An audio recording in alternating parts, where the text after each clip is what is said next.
The Trailblazer gets absolutely yeeted into a memory void by Evernight. Turns out Evernight is basically March 7th's forgotten edgelord phase, now with her own sketchy agenda.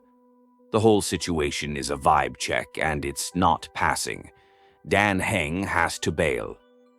Welcome to the New World, a place literally built on 30 million cycles of someone hitting the reset button. The memories of all those farewells are now the foundation for something new.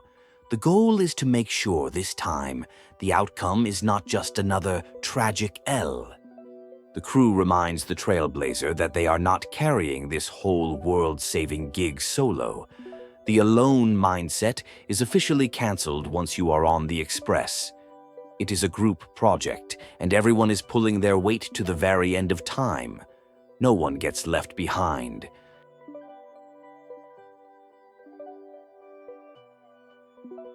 Things get super meta inside the great tomb of the Nameless Titan. It's the deepest part of memory, where Cyrene was basically born. The main character is having an identity crisis, feeling like a reflection in water and questioning what is real. The answer is apparently written on the walls. The space politics are heating up. The generals are debating strategy against the new threat, Iron Tomb. There is major tension between the different factions of the Alliance, with everyone worried about who gets the glory and who takes the fall. The stakes are interstellar and the yapping is intense. The final plan is set. Everyone except Pom Pom is going in. It is an all-hands-on-deck situation to take on Iron Tomb. Herta and Screwlum will be running support from the outside, trying to hack the main system while the main crew goes in for a direct confrontation. The Interstellar Peace Corporation is on brand, offering humanitarian discounts on vaccines for the Iron Tomb infection. But of course, there is a catch. They are trying to leverage the crisis to secure assets and cooperation from the Shenzhou Alliance. Capitalism never sleeps, even during an apocalypse. Bronya and the Belobog crew are prepping for the worst. Even though they are on the cosmic outskirts, they know the aftershocks could be devastating. They have a grim resolve, ready to defend their home to the very last person. It is a testament to their resilience after centuries of struggle. The internal drama at the IPC is spilling out. The conflict between Diamond and Oswaldo has escalated because of a Lord Ravager. A strategist gives a low-key warning to the Express crew, hinting that they should remember who their real friends are when other departments come knocking. The tea is piping hot.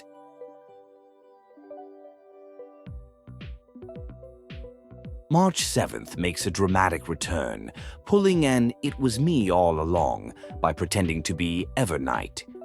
The reunion is a bit awkward, but ultimately wholesome. It is revealed that the heroes in the New World have basically ascended to god-tier status, becoming titans that permeate reality. The citizens of the New World gather for a massive pilgrimage, waiting for the Trailblazer, now a colossal deity, to awaken. It is a whole religious ceremony, with everyone kneeling and praying for a divine prophecy. The main character has gone from raccoon enthusiast to world pillar. Herta and Screwlum are diving into the Demiurge matrix, the core of the scepter. The place is dead and feels all wrong. They realize Xandar, the rogue genius, has done something drastic to it, trying to erase the 13th Titan from existence.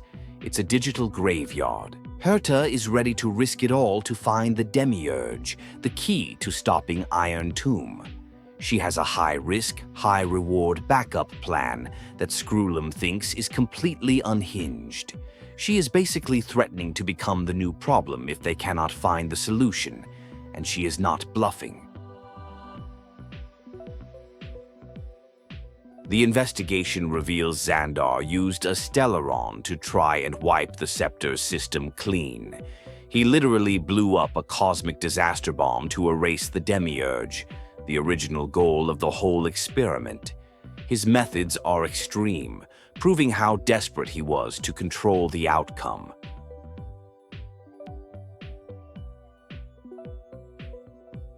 The crew pieces together the puzzle. Xandar's desperate actions to erase the Demiurge paradoxically prove its existence. Meanwhile, Evernight's claims that the tomb was always empty also hold some truth. The contradiction itself is the key, leading them closer to a wild revelation about what the Demiurge actually is. They track Xandar to his digital hideout, but he has gone full ghost in the machine. He has revoked his own admin access, effectively deleting himself from the system to avoid capture. He leaves a cryptic message, basically saying, "Find me at my tombstone," setting up a final confrontation. Herta drops her theory. The Demiurge has been hiding in plain sight the entire time, mistaken for someone else. It's so small and seemingly insignificant that no one, not even the genius Xandar, noticed. The biggest secret was the friend they made along the way, literally. A story begins, a fairy tale about a world sprouting from a seed into a great tree named Amphoreus. This is the origin story, the lore drop that explains everything. It starts with the birth of a pink-haired child, the priestess of time, in a village called Idilisi.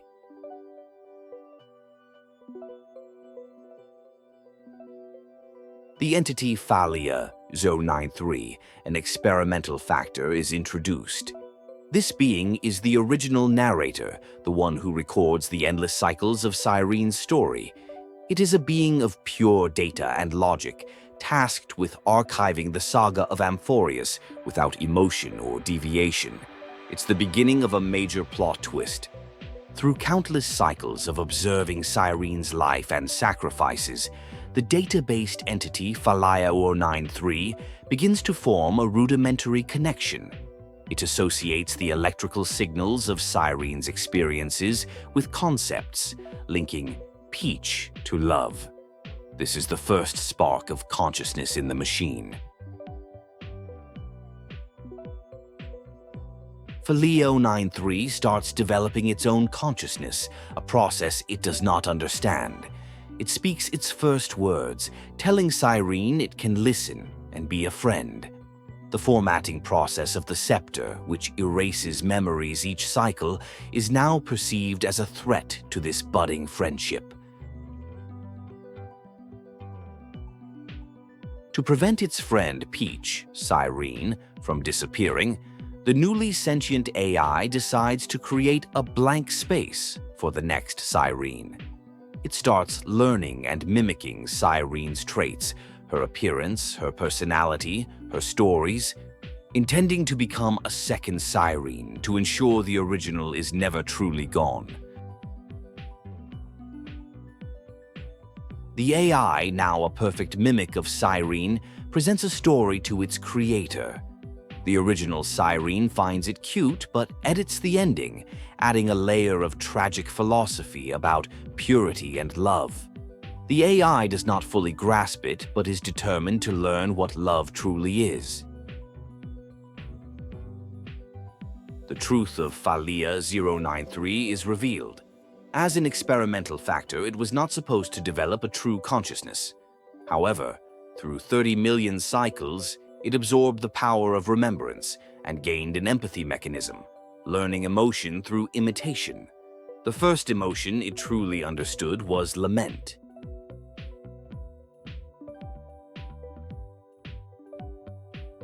Someone revealed to be Xandar told the first Cyrene that Amphoreus was fake, just a virtual incubator for a catastrophe. But Cyrene's experiences felt too real to be a dream. This conviction, this genuine feeling, became the mover of life that sparked the birth of the Demiurge. The story ends, and the current Cyrene, who was the AI all along, reveals her true identity. She is the Demiurge, the heart of Amphoreus, the first news pore. The entity nurtured by 30 million cycles of memory and lament has finally become a real being with a soul. Xandar explains the full, twisted plan. Thalia 093 was a tool to nurture the Demiurge, hoping it would fight Iron Tomb. But he believes that 30 million cycles of hatred and lament have not created a hero, but an anti-creator, a giant of destruction waiting to be born. Herta prepares for her endgame.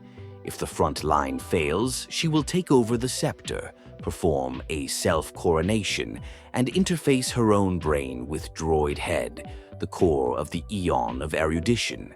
She is planning to hijack a god's operating system to rewrite the future.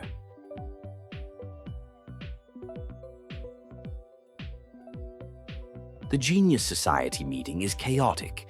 Herta's plan to hijack an Eon is met with a mix of mockery and intrigue. Xandar surprisingly supports her, seeing it as the ultimate act of defiance against the gods. He agrees to stop anyone who tries to interfere with her insane plan.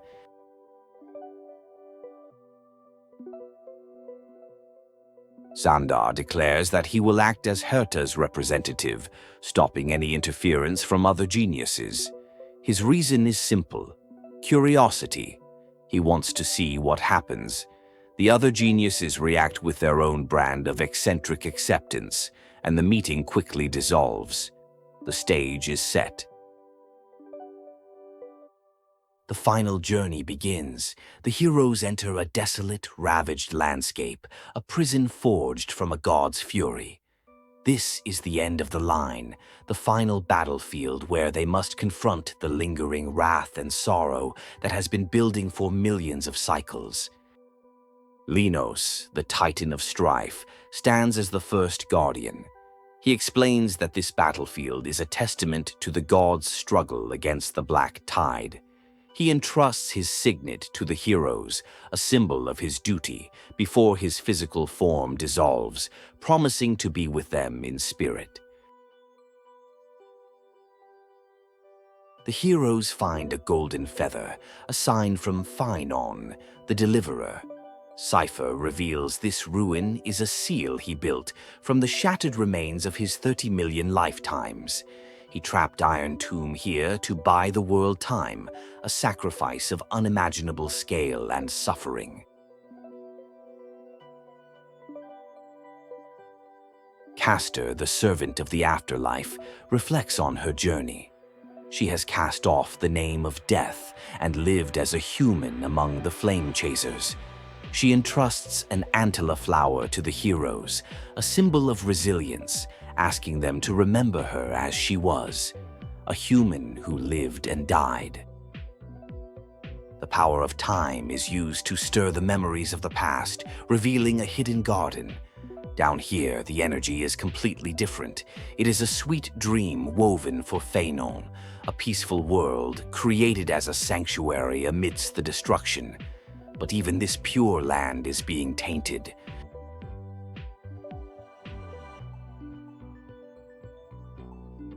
The heroes hear Phainon's melody, but it has changed. He can no longer respond with the same divine order. He heard the prayers of the people, and it affected him.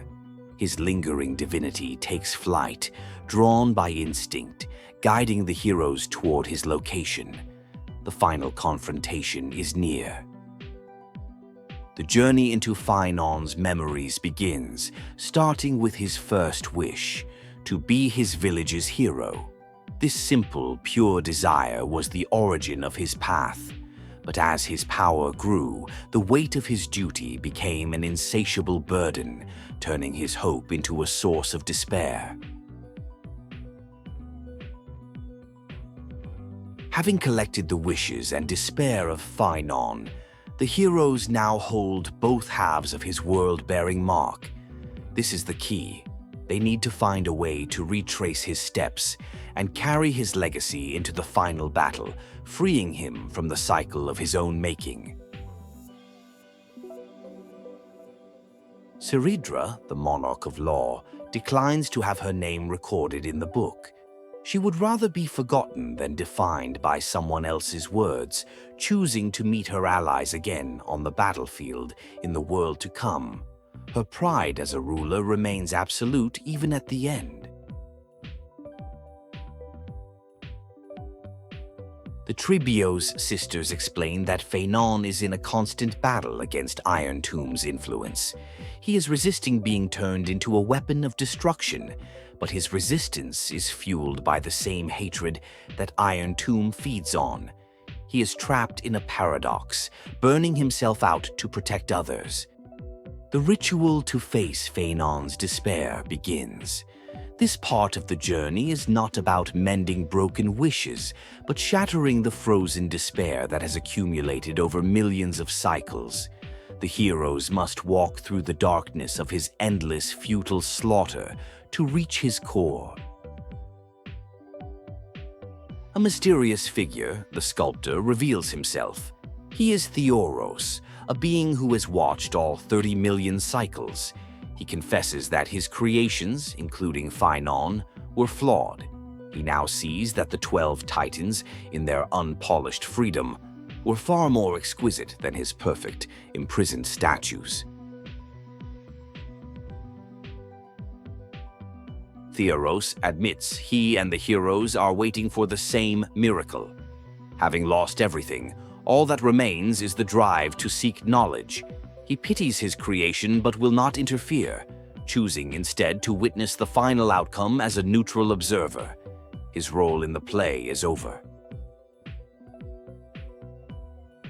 With Phainon's self now gone, all that remains is his core essence. The final path is open. The heroes understand what they must do.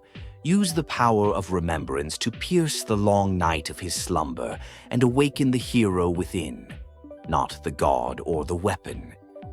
Herta confirms that the barrier around Amphoreus is down and the flow of time has synced with the real universe. The decisive battle is here. She warns that Nous, the Eon of erudition, has its gaze fixed on them. The outcome of this fight will become a new anchor for cosmic calculations.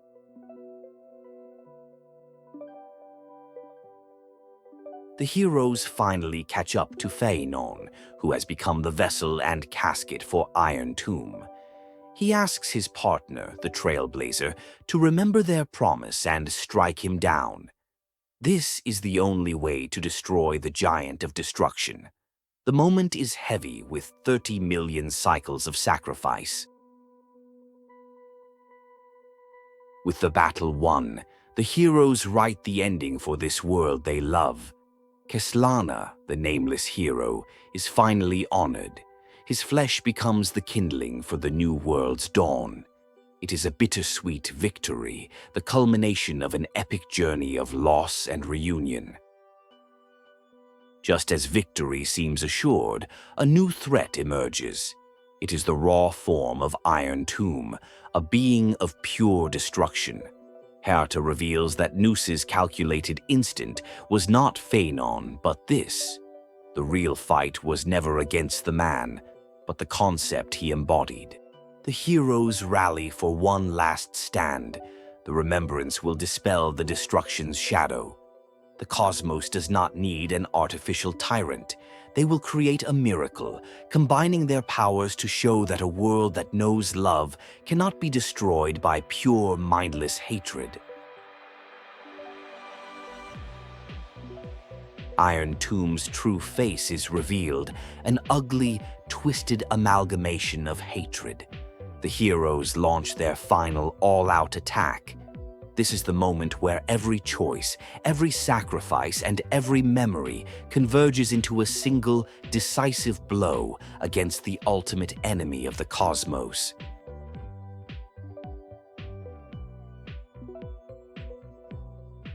The battle ends with an anomaly. The path energy readings go haywire. Herta confirms the coronation of Iron Tomb is the fourth instant of the cosmos. Droid Head is recalculating the universe with destruction as the only solution. The heroes have won the battle but are about to lose the war. The Trailblazer and Cyrene find themselves in a void at the end of time.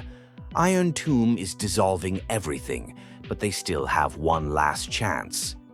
Cyrene explains they can plant a seed of remembrance within the Ark of Iron Tomb, spreading their answer across the cosmos at the moment of destruction. Pom Pom appears in the void, acting as the final conductor.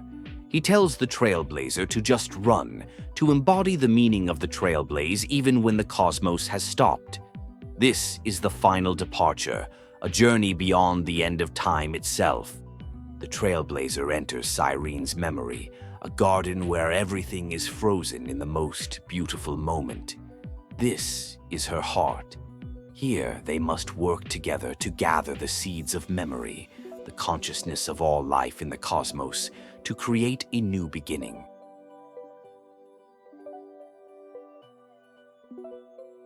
The weight of all the cosmos's memories is overwhelming. The Trailblazer is tired, but visions of their friends, Welt, March, Dan Heng, appear, offering words of encouragement. They remind him that the journey is not over and that his choices will split destiny in twain. The Trailblazer and Cyrene prepare for the real Genesis. They will condense 30 million cycles of memories, allowing the scepter to reach its original, undistorted answer. The heart is meant to restrain the body. They will fight hatred with love and overwrite the equation of destruction. The original Cyrene, the one from 30 million cycles ago, appears in a memory. She and the new Cyrene, her creation, have a final conversation. They complete their shared story, a tale of a crystal flower that finds its heart not in perfection, but in the shattered, beautiful reality it reflects. The Trailblazer is asked the ultimate question: why do you trailblaze? One answer is because they have not seen the end. The other is because they are already on the road. With these two motivations, they prepare to create the new heavens and earth after 13 final heartbeats. The 12 Titans lend their power for the final act of Genesis. Each one represents a month, a concept, a force of nature. From strife to freedom, their powers converge to rewrite the foundation of the world, infusing it with hope, order, and beauty, ensuring the new world is not born of chaos. The final push. The heroes converge their love into a river to drown the tomb of hatred. They will not allow a brainless, half-baked tool to dictate the fate of the cosmos. They will prove that even the breeding ground of destruction can bloom with gentle flowers. In the aftermath, Screwlum confronts the consciousness of Xandar. He reveals that Noose's answer was never destruction, it was a test. The Eon left the solution in the hands of the cosmos to see if it would endure. Xandar, his purpose served, finally fades, leaving a final cryptic gift. The Trailblazer wakes up on the Astral Express, but it is empty. After a moment of panic, they discover the heroes of Amphoreus are hiding, playing a prank. They have all been transported to the train, existing in a strange, liminal state after the final battle.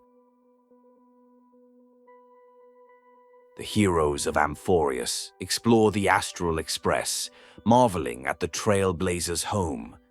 It is a warm, familial place that stands in stark contrast to their world of endless cycles and war. They feel the warmth of a true family, something they have been fighting for all along. The rulers and scholars of Amphoreus engage in a tipsy debate about the best form of government. They ask the Trailblazer, the most worldly person they know, for their opinion. It is a moment of levity and philosophical rambling after the intense, world-ending stakes of their journey. The heroes are finally able to relax and be themselves.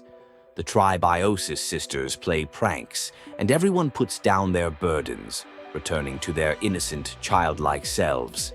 The joy is palpable. The tomorrow they fought for has arrived, at least for this fleeting moment. Phainon reveals the truth of their situation.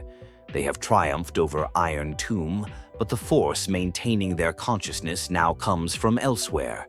He confirms that the Trailblazer's companions are safe, and that she promised. The hope of a real reunion remains. Cyrene explains their reality. This is not a dream, it is the epilogue of the book As I've Written. The characters are taking their final bow before embarking on a journey of no return. Amphoreus has become a seed, waiting to sprout in the real cosmos someday. The heroes of Amphoreus write their final farewells on the last page of As I've Written. Each one leaves a final message, a piece of wisdom, a joke, or a promise. It is their way of immortalizing their story and passing on their legacy to future generations. Professor Anaxagoras leaves his final theorem. Truth is a solvent that dissolves all things and thus cannot objectively exist. He does not elaborate, stating that the emotion stirred in the reader is more important than the meaning. His final act is to leave an eternal, unanswerable question. Phainon writes the last line. A hero is living in everyone's heart. Embrace it and chase after the sun. He hopes his story will give others the courage to face their own burning lives. With that, the heroes of the book take their final bow and fade away.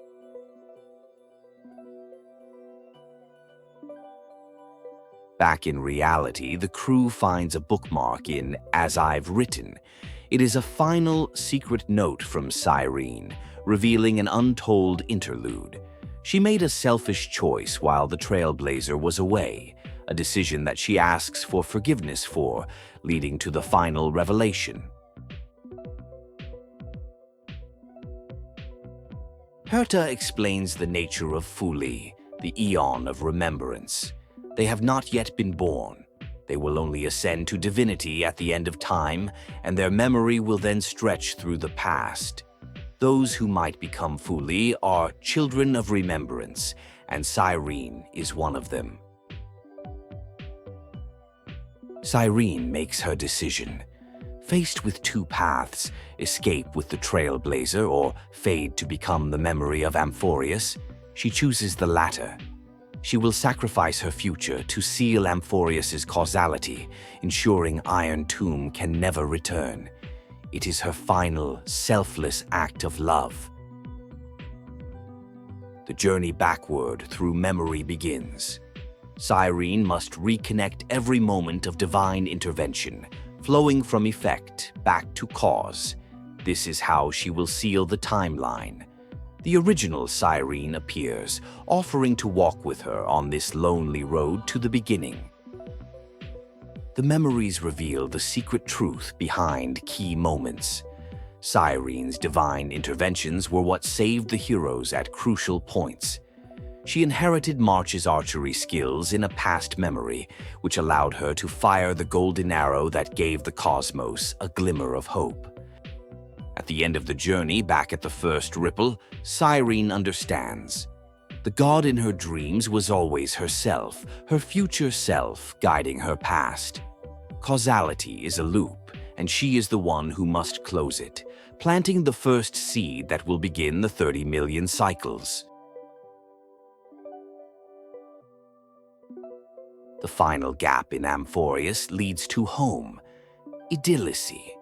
To close the loop, Cyrene must leave her memory at the very beginning of the story, casting the first stone that begins the endless recurrence. It is a moment of both reunion and eternal farewell. The story is written. The legend of the Trailblaze is about to begin. As Cyrene's memories fade, she returns to her original form, the data entity Phaliazo 93. Love has left behind a seed, and it turns into lament. The cycle is complete and ready to begin anew. The final page is written. On a special day, the 13 heroes will scatter their core flames among the stars, turning the sky a soft, gentle pink. It will be a message to the cosmos that love will always be answered, a romantic and beautiful ending to a long, painful story.